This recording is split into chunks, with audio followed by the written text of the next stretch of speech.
बाळापूर तालुक्यातील देगाव येथे घरासमोर सार्वजनिक रस्ता आहे, परंतु देगाव येथील काशीराम गव्हाडे यांनी गावाशेजारील गावठाण शेतमध्ये प्लॉटिंग करून त्याची विक्री केली। या प्लॉट धारकांना रस्ता न देता त्यांनी शेख दस्तगीर यांच्या घरासमोर रस्ता दिल्याचा आरोप करीत त्यांनी आमरण उपोषण सुरू केले आहे।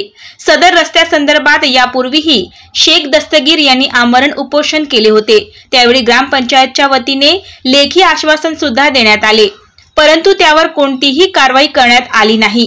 अखेर पुन्हा एकदा शेख दस्तगीर यांनी गेल्या 2 दिवसापासून आमरण उपोषण सुरू केले असून लेखी आश्वासन नको, कारवाई हवी या मागणीसाठी उपोषण सुरू केले आहे। शेख दस्तगीर शेख महमूद राहणार देगाव। मी या कारणामुळे बसलो की रस्ता नसूनही रस्ता लिहून देत आहेत काशीराम गव्हाडे व ते प्लॉटवाले माझ्यावर अन्याय करत आहेत।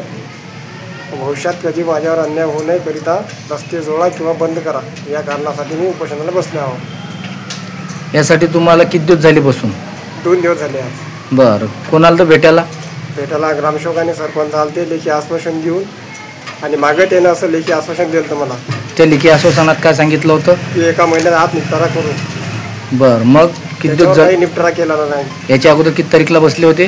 14/7/2025। बरं, त्यावेळेस काय सांगितले त्यांनी? 1 महिन्याच्या आत निपटारा करू। ठीक आहे, ओके।